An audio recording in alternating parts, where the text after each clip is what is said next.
Hey everyone. Happy, what is it? Friday. Happy Friday, everybody. Today I have Cameron and myself. We're doing a live. This is a live stream on YouTube, StreamYard, and I'm also on my phone here live on Instagram. So if you guys are on Instagram, click the link in my stories and follow us here live where you can ask questions and interact with us live. So myself, Stephanie Gutierrez here. I'm your host, and I'm an ADU advocate. I'm an ADU consultant. I have a podcast on all things ADU, and today we're talking about ADU hacks, along with a lot of property management hacks tied into the ADU space. And I have my good friend Cameron from ADU West Coast with us. Cameron, you want to tell them a little bit about what you do and what you'll be sharing today? Yeah, so thanks first of all, Steph, for having me, and thank all of you for joining. Hopefully, we can provide some valuable information today. Whether you have an ADU, whether you're starting your ADU journey, we're here to kind of go through some case studies. And people build ADUs for all sorts of reasons. So this one is more focused for some investors we've worked for. Whether that's multifamily buildings or single family properties where people are building ADUs to rent them out to make income. Funny enough, I always tell people this. I would say for at least the single family ADUs that we're building now, because we do design build, which is architecture, engineering, and construction. Funny enough, I would say 85 to 90% of those are either a young adult or an elder moving back. So what I do is I take the project from design, engineering, we deal with the city, and then we also manage the construction under our contractor's license. So it's a true one-stop shop.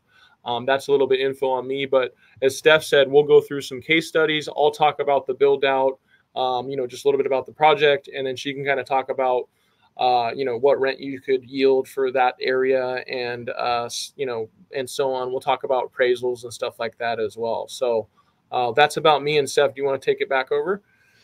Yeah. So to highlight what you guys can expect for the next 30 minutes that will be on the call, we're going over some case studies that Cameron will be showcasing, whether it's residential, multifamily, and as he mentioned, some exit strategies. And I'm going to be chiming in when it comes to the property management side of ADUs specifically, right, for this call. If you guys have questions while he's sharing his screen, you guys can comment in the chat box, which should be on the right-hand corner. And you guys can join us there and ask any questions there. So feel free to join there. And then I'll hand it off to Cameron so he can go over the first case study. Again, we'll be chiming in. It's going to be a very free-flowing conversation because I think that's where people learn the most, right? As he's going over every project, we're talking about time frame, cost breakdowns. We're talking about the hurdles, right?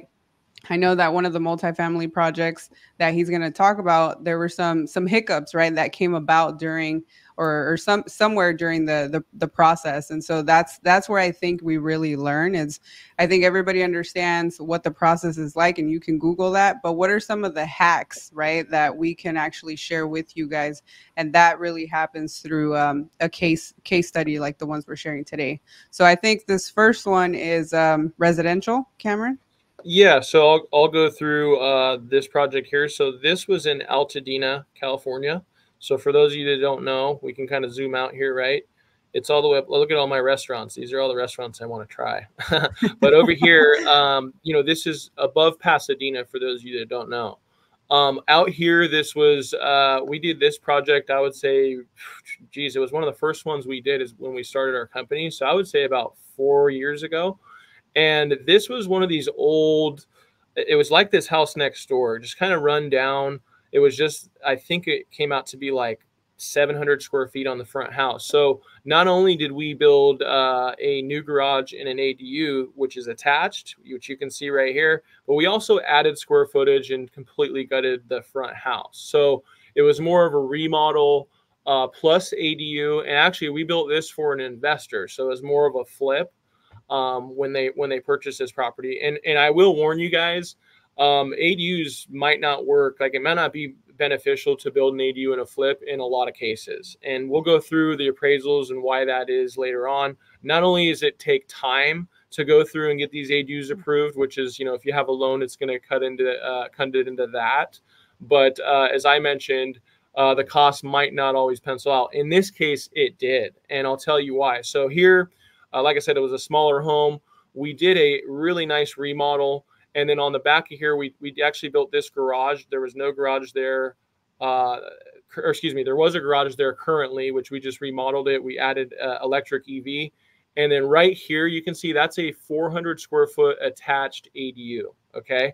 Reason why we attached this here, we were able to get rid of the solar panel requirement and the soils report requirement, which in most cases, if you build a freestanding ADU that's not attached, you will, in most cases, like I said, most jurisdictions, you'll have to do a soils report from a soils engineer, and you'll have to put solar panels on the actual ADU. So again, soils report could cost you, $5,000 or $6,000, possibly more, just depending on your lot. And then the solar panels could be, 10, 12, 15,000 plus. So just FYI, a little hack there. If you want to, not have that as a requirement, just note, if you do attach this ADU, you are limited to 50% of the square footage of the front house. So I think this eventually came out to be, it's been a long time. I think this came out to be like 1,500 square feet or something. So obviously the 400 square feet wasn't an issue. So, if this was 1,200 square feet, we're limited to 600 here, if that makes sense. And then I have some rough breakdowns here on this. So Altadena, it was about 15 months. Honestly, probably a little longer, just because there's a lot of issues once we started digging stuff up. We had to pause for a little bit and go back to the city on something. But I would say it's about 15, probably a little more, like I mentioned. And then the cost for just the garage conversion for market price design builds about 137K for that. Okay. So that's just kind of one case study there. Steph, obviously, you probably are familiar with the rents in this area. You're pretty close to Pasadena, but what do you think a one bed? Well, let's show them the video first, and then maybe you can see from here. I muted it because you can hear myself breathing in this one, which I remember that one. Yeah. So yeah, you can see, luxury vinyl plank floors. The ADU always has to have a kitchen and a bathroom. So, whether you want a studio or whatever, but shaker cabinets, quartz countertops, this is pretty standard as far as what a lot of people are doing.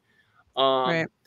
So it looks nice. This is a 1 bedroom, 1 bathroom. The utility hookups, or excuse me, the washer and dryer hookups are in the bathroom there, which I just showed. Your fridge goes there. And here is your bedroom. So, perfect for rent.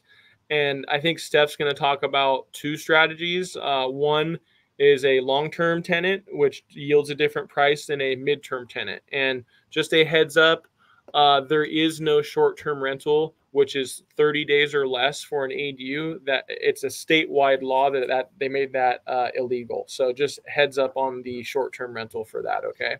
But Steph, what do you think as far as, let's talk about the maybe long-term tenant. What do you think that would yield per month for that area?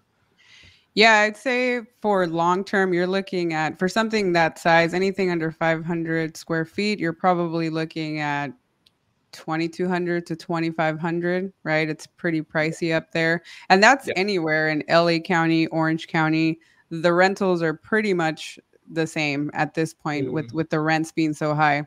With midterm, typically the rule of thumb with midterm is that we can 2x the long-term rental amount, right?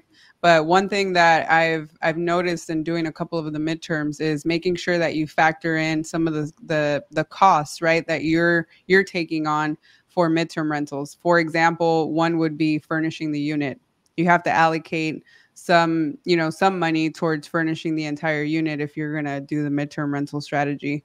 The second thing is utilities, right? Typically with long term, you're handing that off to the tenants, and tenants are responsible for utilities. But when you're doing midterm, you're taking on that cost. So make sure that factoring in the furnishing costs and factoring in the utility costs, that you're still able to cash flow. And for the most part, I mean, you are, but you know, you really have to make sure that you know what you're doing, and that it's a whole different strategy. Both are very different strategies.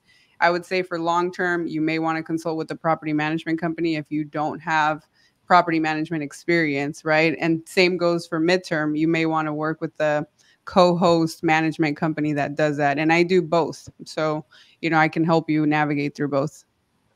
Yeah, and I can attest to just from working with a lot of investors and you know, knowing people that own rental properties, it's worth more than gold to have a property manager because you know, the laws in California, which that can be a whole nother webinar, you know, with tenant rights and all that, it could become a huge issue if you guys don't do that right. So highly advised to manage your property, even if it's, you know, an ADU in your backyard. I still would recommend that. For myself, when I build an ADU, I'm going to definitely have a management company do that as well. Yeah, there's a lot of changes, I'll say, with the long-term rental legislation. I mean, now you can't, as of June, you can't charge more than 1 month's worth of rent as a deposit, where before you'd be able to get away with 2 to 3 months, depending on whether it was furnished or not. Another one to highlight that's gonna be a game changer, is I forgot the name of the legislation bill, but it's in regards to credit and criminal backgrounds. So you won't be able to deny someone based on those two things, which is crazy, right? But these are all things that you need to stay up to date, you know, as a landlord. And many times you're better off paying a property management on the long-term rental will be somewhere between 7 to 10% monthly management fee of the monthly rent. So if this can rent for 2,500, somewhere between 7 to 10%, but they'll take care of everything, right? You just collect a direct deposit every month. For midterms, I'd say it's more the 20 to 25% management fee, higher percentage, but then again, higher turnover, a lot more involved, not so passive, right? Definitely. Yeah, and that's why, you know, number one, you're really good at the ADU laws, staying on top of it, but you're also good at staying on top of those, you know, tenant landlord laws, which again, you can get burned if you're not keeping up with those. So really important. So I have another one here. This is more of a larger multifamily building. So existing, you can see how long this is. This is in Long Beach. Okay, so let's zoom out where we're at, right over here for those of you that are familiar. So we'll go. Oh, my ceviche bar is right there. Check that out. So we go. So anyways, but look at this lot. So it's a huge long lot. There's an alley access back here.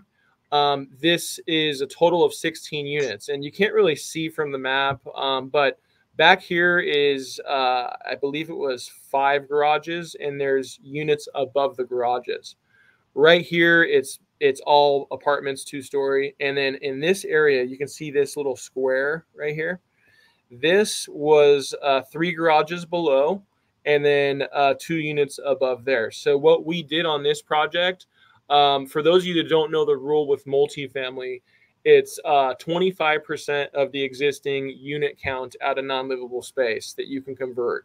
So on a 16-unit building, you could do 4 ADUs, up to 4 ADUs out of garages. So essentially, you know, we did 3 garages into 2 ADUs. We could have done 2 more, but as a smart owner operator, right, for a multifamily building, they realized that these people use this as parking. You see here, it was hard to get a car in here, so this was just collecting junk. They just rented that out for storage pretty much. So there was no car that could really get in there. So what we did is we built 2 ADUs out of the 3 garages, and I have a video of that that we can walk through. But here's one of the units, and this is at, you know, nearing the finished stages, so you might see some stuff that might need to be touched up, but it looks pretty good. These are both 300 square foot ADU studios. Okay, everything has to pass Title 24, which is energy, you know, basically building code, like what you need to build with. So they're all these units are going to have, you know, updated windows, insulation, as well as a mini split unit, which is like your heating and air. So you'll see we usually put the mini split heads, which is what you saw in the beginning of the video. If you want central air, that's fine. A lot of people do central air. It just costs slightly more to do that. And again, depending on how big your ADU is and what size that unit is. So again, here's the courtyard. You can see that's where there's a unit right here, but these were the garages. Here's the second unit. Mm-hmm. And you'll see a pipe. See, there's the mini split head, a pipe through here. The reason why we had to work with a existing condition, there was a sewer pipe from the entire building upstairs that runs through here. So the owner, obviously it costs more money to remove that, right? It's going to cost a lot of money to remove that. So he just said, hey, look, I'd rather be more cost effective, which again, as an investor, I get it. I don't know if I'd want a sewer pipe in my kitchen, but that was I his remember that one. Yeah. yeah, that was his decision, you know. So we always leave it up to the owners, and that's one of the benefits about design build is, you know, we're going to tell you things like, hey, look, we can build something around this. It's going to cost you XYZ to relocate it. What do you want to do? And you know, we go through with that and kind of analyze each scenario. That way you're confident in that. But let's go through the numbers here. So this one was about, sorry, let me pause that. This one was about 14 months, okay? And then the cost was about 303,800. And again, these are all for design build because we do it all, right? Now, there's always exclusions in the cost. I can just speak for ourselves. One thing that we don't include is appliances and then city permitting fees, which your average ADU permitting fees are going to be around $6,000. And then appliances, you can budget anywhere from, you know, 3,000 to 5 grand on average for all your appliances. Now, I will say some hidden things and costs to look at. I would say a lot more with multifamily because they try to make you upgrade stuff. So on this property here, they made us a lot. You hear about a lot of people going all electric, which I would recommend. Just do an all electric unit. It's going to be way better for you because like in this scenario, right, this is a multifamily property. Well, Long Beach has their own gas company and they want money, right? So they had 2 units and we said, hey, look, can we just do all electric to make it easy and just get the 2 electrical meters? And they said, no, you have to install 2 new gas meters because all of these existing units have gas. So again, that's more of a multifamily rule, and cities will try to get you to do that. Some cities, though, like Compton, will make you do the same thing with the water meter. So reason I'm telling you guys this, in most scenarios in single family, they'll let you just tap into the front house. So like right here, let's go back to this one. Most cases, if you don't want a meter, let's say grandma's living here, we just tap into this, which is not a big deal. But like I said, Compton made our client get a new water meter. The water meter cost $10,000 just for the meter, okay? And we had to run a line all the way to here. Same thing with this. The meters for your gas in Long Beach cost upwards of $10,000. It used to be like $3,000 to $5,000. The last ones that our clients installed was a lot more. So imagine 10,000, that's $20,000 that you really didn't account for, right? So just make sure you're aware of this stuff, okay? But Steph, what do you think? I forgot what they rented these out for, but you know, Those are no smaller units. I'd no say, parking either. yeah, I'd say like 1,800. You know, on the low end, even without the Yeah, parking, just knowing the area that it's in Long Beach. I mean, yeah, yeah, 1,800. But there's some other units, right, that we've seen in Lakewood and like Bryant's, which we'll go over in a bit. I mean, some of these smaller units, believe it or not, they can cash flow, you know, a significant amount if you do midterm. yeah, for sure. Yeah, and I'm thinking they're at 17 or 18. I think if I remember correctly, that's right where they're at. And So, you know what? I do remember on this multifamily project, before you go to the next one, uh-huh. wasn't there an added cost that happened throughout the process that we Oh, weren't aware of? Because I think, like, you know, these are the things that nobody tells you, right? Like, yeah. and you guys weren't aware of it because it's just part of the journey, right? As you're going through the process and you find these things out, and it's sort of a learning curve for everyone. But this one was an expensive one. I Yeah, remember. so this one was definitely the utility. But what happened was in the middle of building these ADUs, a water pipe underneath the slab burst, and it wasn't our issue because we Right. did investigation. It was an existing because this building's probably 70 years, I would say 60 plus years old. Right. So it's an existing line that eventually corroded. So that messed up our entire unit Cost. Yeah, and we, it wasn't us because it wasn't our fault. Obviously, it was our fault. We would have paid and redone everything, but the client did have to pay to redo, all the stuff. Just because, I mean, it was probably 4 feet in water. It was a main water line supplying the building. So yeah, it was really scary. Obviously, we thought it was us at first, and I was freaking out. But once we saw the pipe and saw the erosion on it, it was a no-brainer that it was an existing pipe. So yeah, that was a scare. Yeah, for sure. But I'm sure, I mean, the good thing is you go over the proposals in detail and you set the Yeah. tone and you set the expectation on what's your responsibility, right, as a design and build, what's the owner's responsibility. And that was unexpected for both of you guys, but the owner does have to take, unfortunately, the accountability and the responsibility for those costs, those hidden costs that nobody tells you about. And so when you're thinking of building, right, if you get a proposal for, let's say, 150,000, give yourself a buffer. Like, don't just get a loan, for example, or get cash for 150,000. Give Mhm. yourself a 20 to $30,000 buffer on top of that, because things can happen, and so it can delay your project. It can literally be a deal breaker, and so just consider that. Yeah, 100%. I always tell people, and again, we are design build. So one thing that differentiates us than a lot of people, in most, and I say most, in most cases, we give a design build price for the whole thing. Right. We do have exclusions. When I go through the contract, Steph knows this. I always, like, from doing a site visit, which is why it's vital to do a site visit. I always go through, hey, look, this could be a potential extra cost. This could be a potential extra cost. We don't know this yet. And then people go through with me, okay, what do you think that costs? And that way I can say, look, on a bad day, if the city makes you do all this extra stuff, or if you do XYZ, you might need an extra 25, 30,000, or you might need an extra 10,000, whatever it is. But very important to not just get a loan for 150 if your quote is 150, because there's always going to be a little extra cost. And there's always stuff that comes up in construction. One thing to note is underground plumbing connection, right? We essentially don't know exactly where that is until you get your sewer line scoped. And let's say, right, like we Right. just did this in Fountain Valley, which is really rare. Let's say on this picture, if you can see my mouse, your sewer lateral comes in from your city main sewer into your property. That's called the sewer lateral.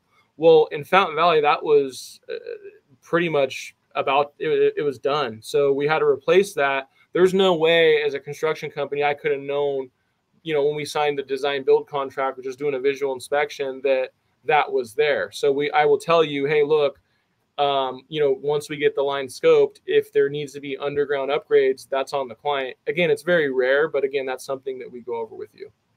But let's go on to this next one. This one is in Long Beach. So let's zoom out again, see where we're at, right? So I actually live not too far from here. And this is a client. We built 2 ADUs for him. He lives down the street here in a single family home, but he's acquired single family homes kind of throughout the last few years, which I thought was really, really smart. And what he did here, this is actually an updated Google Maps picture. You can see. We finished this probably a year and a half, maybe 2 years ago. And this was an existing 360 square foot garage. So if you're looking at my mouse here, you can kind of see where that roof line ties in. That was the existing garage. We added square footage out back here to accommodate a 2 bedroom, 1 bath. Okay, because he rents this front house out. He figured, hey, the garage is just collecting junk. Let's see what we can do as far as creating more rental units. And in his mind, he's going, look, right now, with interest rates and the home prices, he's like, why don't I just build on my backyard? I already have these rental properties that make Right. sense. And so he did that. And let's look at this video here. That's not it. Okay, here we go. So again, was an existing garage, and this is the addition portion. So this would be your kitchen, living room area. Again, shaker cabinets, quartz countertop, and then slider. If you guys want a slider, there's the mini split head, as I mentioned. Washer and dryer over there. Utility closet. Here's one of your bedrooms. So in it total right now with the addition is now 670 square feet. This bedroom's just slightly bigger, and it has an in suite like walk-in closet, which is nice. And then they share this bathroom coming up to the right. Yeah, Okay, and so that's pretty spacious. it's nice, yeah. And this is close to Long Beach State. I don't know what his goal is. He might rent to students, or the front Hmm. house is like a family. His daughter, I think, is college age, so I don't know if he's renting to her friends or her or what. But that's kind of more what I see here. Let's go through the numbers. Let me go down. Okay, so this one was about 13.5 months, and the cost was about 225K for design build for everything here. Again, just to remind you guys, or if people jumped on, we don't include appliances, we don't include city fees. I would say for both of those here, it came out to around 10,000 for those. So just for your numbers there. And then Steph, maybe talk about long-term rental. I think this is more of a long-term layout, right? Right. Yeah, I'd say for something like this, 600 to 800 square feet, you're looking at 24 to 3,200, somewhere in that range. It really just depends on location and who you're going to rent it out to. But for something like this, I think it's safe to say minimum like 2,800. Yeah, that's kind of what I'm thinking, and I'll Hmm. follow up. I'll follow up with these investors to see what they're getting. But that seems about right where he was at least going to lease it out at, if I remember. But yeah, they're nice units. And one thing that you guys will realize is if you build these, I'm telling you, there'll be lines out the door. They'll probably, if you price it right, there'll probably be a bidding war for getting the lease contract. And Just from usually the way I gauge it and how I tell my clients on the property management side is if you price it very close to market rent, which I use Rent Range or Renometer, right, to kind of gauge what the rental would be. If you price it very close to market rents, you'll rent it out within 2 to 3 weeks. And a good indicator would be if you list it, and you have showings and you have applications that first weekend, that's a good sign that you're pricing it right. But if you're getting showings and no applications, that's an indication of condition or price. And most of the time for these ADUs, it's going to be price because the condition is new, right? So I'd yeah. say that's a dead giveaway is if you have activity, like the market's going to dictate that, but try to price them very close to market rents. Sometimes you can get away with charging $200 to $300 more on certain amenities or, depending on where it's located. But if not, you can reach out to me and I can send you a rental analysis for free. And one thing I recommend doing, especially like you said, for more amenities or just even layout for more rentability, is they built a wall here so that it has their own little patio yard area. Especially if they have a pet, you can charge more for pets. Right. I recommend putting luxury vinyl plank in there, which is water resistant, pet pee resistant, pretty much everything. So Yeah. that's kind of what I recommend. But definitely keep in mind your exterior space too, because if you're splitting these lots up, right, it's still one parcel, but in the aspect of splitting them off with a fence, you might want to keep that in mind on, hey, this is a yard area for the ADU. We'd like a yard area for the front tenant and all that. So just keep that in mind there. And then I got one more case study. I didn't want to make this too long for you guys. I know. Yeah, this is perfect. I think Yeah.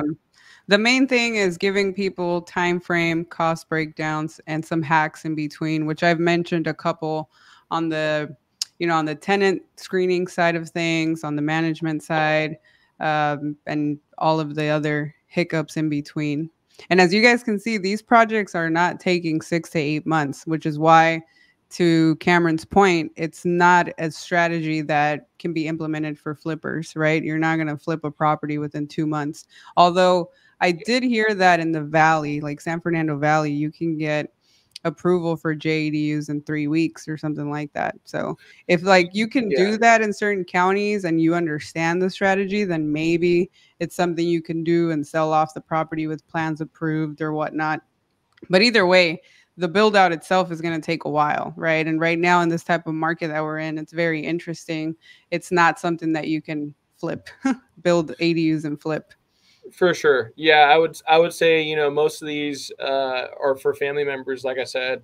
But Right. there is a lot of people too, which a scenario, let's look at this, right? So this guy built, a junior ADU and ADU, but let's say, if we have a lot of clients that do this, let's say he wanted to, live in the ADU. He's an empty nester, doesn't really need a lot of space. We have people that live in the ADU and then rent the front house out for 5+ grand a month. So even thinking down retirement or whatever, like, because not everybody has the money.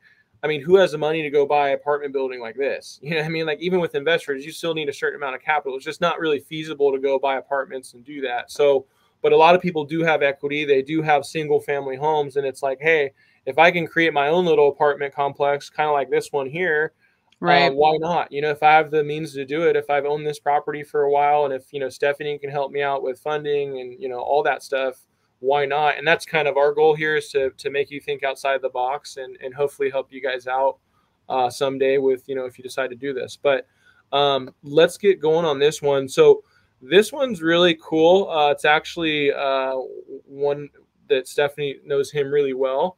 Steph, do you want to explain? Yeah, so he's the broker of the brokerage that I work with out of Huntington Beach. He's the owner of the property management company and also the owner of this property. And we like to highlight this case study as the SFR to triplex, right? Because that's exactly what he did. He was renting out the main home, which was originally, this is a mid-century modern right across the street from Cal State Long Beach. Mhm. Originally 4-bedroom, 2-bath in the front, right? And Cameron will go over what he did, but what he was able to do was turn this house from 1 door to 3 doors. And it took obviously time, it took resources, and I'll give you guys a breakdown on the numbers, but I'll hand it back to you so you can go over the process first. And we did an open house on this one. We did an ADU open house, and it was great because we were able to show people, well, how do you fit these doors together in the space, Mhm. and kind of show them how do you have to get creative. And then the location to top it off was great, right across the street from Cal State Long Beach. Mhm. There's the pyramid. Yeah. Yeah. So yeah, it's Brian. I have nothing but good things to say about him. He's a great guy. And this was actually the first project that actually where I met him. That's where I met him. But if you can look at this here, let's break this down. So as I mentioned, there's a total of 3 units on this lot. The first unit is a junior ADU, and I like to use this tool to show people. But this right here is a junior ADU. I have a video of it. Okay. So as you can see, the roof line ended, somewhere right here from the interior. So this was about 150 square foot bedroom. That was We the added fourth another. bedroom, basically. Yes. So yeah, it was a 4th bedroom. This is the front house. So existing, if you can imagine this square, where it ends off maybe somewhere right here. That was the existing house before, and it was a 4-bedroom, 2-bath. As Steph mentioned, we took one of the bedrooms, which was right here, and we added this square footage, which was 150 square feet. So this is a studio, what we call a junior ADU. The reason why it's a junior ADU is it built out of livable square footage of the front house. So a junior ADU has to be under 500 square feet. It has to be built within livable square footage. So in this case, the bedroom counted. Fun fact, if you have an attached garage, that they'll count as a junior, which is kind of nice depending on your lot. So just to FYI, if you want to build 2 ADUs, that's definitely a plus if you have an attached garage. But anyways, this is the junior ADU. And then this garage was existing garage. It was a little bit bigger. I would say that this is about 450 square feet, and we converted this into an ADU. So junior ADU, single family residence, which is now a 3-bedroom, 2-bath, and then we have an ADU. So that's why Steph said, hey, this is a single family turned into, 3 units triplex. So let's And go now, through. Oh, go ahead. oh no, go ahead. So let's go through this. This is the junior ADU. This is a midterm rental. Okay, so he is renting it out, which Steph will talk about after. And in this video, he doesn't have all the stuff in there. It looks really good now with all the stuff. Mm-hmm. And by the way, that washer and dryer is somewhere else. But this is just kind of my walkthrough video that I did at the time. Again, this is a smaller kitchen. This is a midterm rental, so it's for more traveling nurses, people that aren't really home a lot. Also, it's ADA. What ADA is wheelchair access. So there's a curbless shower, and then Right. where that vanity is, you can see, or you could see, that it is a floating vanity. And then, so that's that. And then you can see kind of at the end of the video, the other one, which I'll show you right here.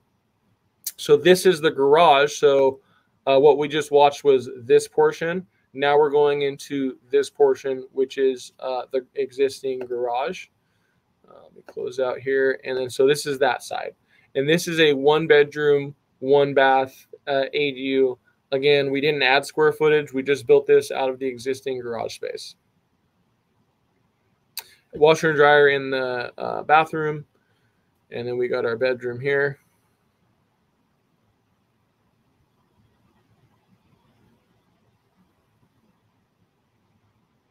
But you can see it's, these are nice brand new units. So the plus side I really is like the bathrooms on those. Those were nice. Yeah. And honestly, so I would highly advise against a curbless shower, because no matter how bad or how good you build it, it's always going to have water seeping out some way. So Right. ADA, it's great, but I would definitely put a curb if possible. And then these ones. So what do you think, Steph? Let's go through the numbers. Why don't we talk about the junior ADU first? Yeah, and I'll go over also like the main house so they can see how much the entire property, right, is generating. Yeah. So the 3.2, which was originally a 4.2, is now renting for slightly less, but I'd say right now it's about 3,600, which is crazy, but that's your average rentals for a 3.2. Well, plus they have the pool here too, which they have access to. Yeah. And it's a mid-century modern. I mean, it's really nice. That's a really nice property. The junior ADU is currently serving as a midterm rental. So that it's been consistently rented out since you guys finished the project, to travel nurses, to corporate stays, for roughly about 2,600 to 2,800, and that's the smaller unit, right? That one's about what, 386 or something like that. I remember that one's about 305, so super Got it. small. Okay. Yeah, super small. So even better, right? Some of these smaller units, you would be surprised at how much they can cash flow. So this one's been renting out consistently for about 2,600, 26 to 2,800 midterm. The garage is being rented for 2,200 long term. So yeah, right. This is the garage area. That's a 1-bedroom, 1-bath, 450 square feet. So, you can kind of see what kind of numbers we're getting. And again, it's not going to be like this in all areas. And then for this one, we charged them about $263, $890. We probably should have charged a little bit more for that, just FYI. But it took about 14 months or so to finish that. So those are the numbers. And, with these numbers for these, you guys just do the math on your own. In most cases, it pencils, all day, just depending on, what rent you're getting, which if you're in the greater LA, Orange County area, in most cases, like I said, it definitely would pencil. And I think that's why it's vital to, number one, just get the basic understanding of kind of where these numbers are falling. And then I think the most important thing is definitely talk to a lender because most people don't have, all this cash to spend. Number one, figure out your budget, talk to a lender, how much money you can take out. That doesn't mean, send all your documents. It's just, hey, look, have a conversation. Where are we at with equity? Where are we at with jobs and credit? And then that way you have an idea, because I can tell you all the time, people come to me and go, hey, I want to build a 2-story, 1,200 square foot, 3-bedroom, 2-bath. And my first question is, okay, cool. What's your budget? And if it's under, even under 300K, that's not doable for something like that. So right. I think that's number one. And then obviously, finding professionals such as Steph to either locate property or, analyze your property, stuff like that. You can always let me know or Stephanie know. We'd be happy to help you guys out. That's pretty much all the case studies I had. Like I said, I wanted to keep it kind of short. So I know we had an hour, but why don't we open up to questions or whatever we have?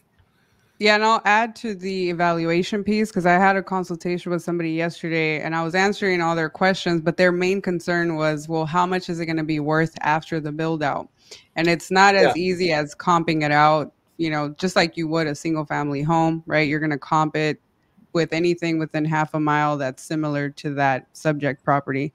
With Mhm. ADUs, it's very different. And he wanted to build on top of the garage, which makes it even more unique, right? Like, how am I going to compare this ADU to other ADUs in the neighborhood? We're probably, the data is there now, but very limited still when it comes to comping it out. So like with this one, I remember we did have an appraiser look at this case, and it Yeah, was there was the some up current up up value. in here, like Right, he had to sounds go good. to competing neighborhoods to actually justify the value for that one. So he had to go to like Lakewood, which was Yeah, nearby, right? Because up this one's here. in Los Altos, and he really had to do his research to come up with the evaluation piece. So you may have to hire an appraiser who knows what they're doing. Shout out to Sydney, who I think you guys should connect with. But with the evaluation he gave us was, I believe the property as is without the ADUs was about 1.4, and then after the build outs, it was 1.8, right?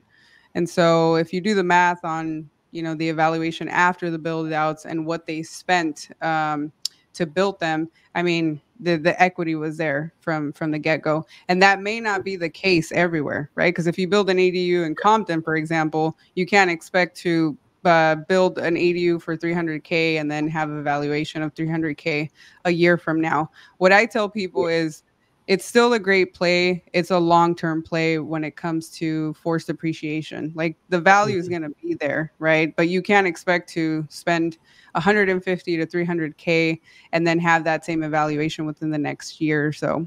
So you Yeah. just keep that in mind for long term. Well, and to touch on that, so like, you brought up a great point. I think the main thing to understand on the appraisal side is there's two things to understand. Number one is what size of ADUs are in my area, and what I mean by that, right? If you're building an ADU for a flip, which again, be very careful.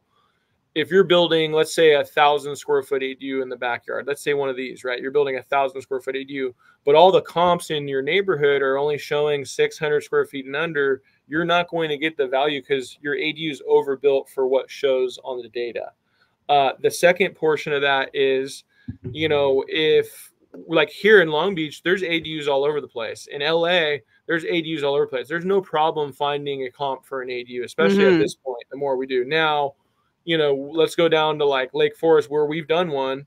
Parts of Laguna Hills or Irvine or like South Orange County where it's not really, number one, the home tracks are kind of built differently. They're not like detached garages, which are perfect Right. setup for it.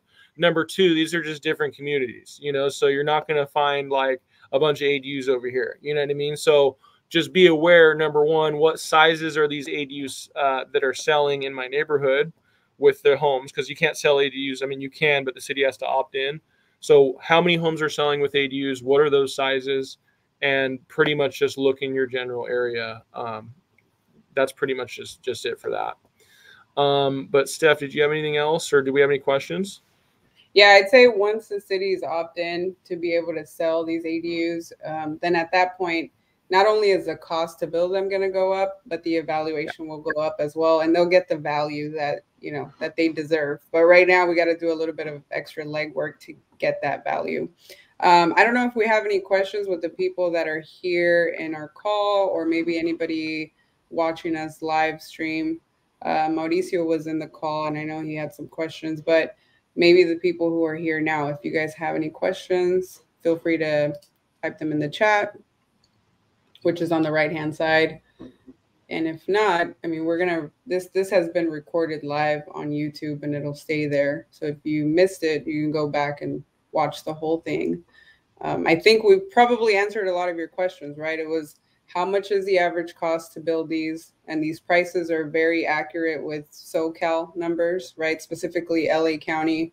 And I'll tell you, Cameron's pricing is very competitive. And he does amazing work. So you can go out and vet other contractors, and you're most likely going to get something similar to this, the prices that we shared today, as far as cost and then also time frame, right? And anybody who's saying that they can build an ADU under 100K, I would run.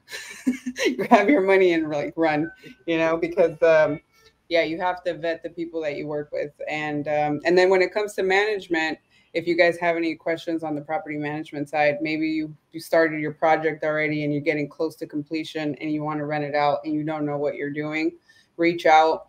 If you haven't got started with any of it, consider the management, because a lot of people put energy and thought into the design, the construction, and then once it's completed, they don't know where to get started, or they didn't even think about the management or the rental aspect of it, and is it going to cash flow. So maybe it's a conversation to have with me. And then maybe the property that you have isn't necessarily ADU potential or ADU ready, and you want to do a 1031 exchange and buy something else with the intention of building. I can help you with that as well. And Cameron can chime in, and then he can also help me figure out, like a light feasibility.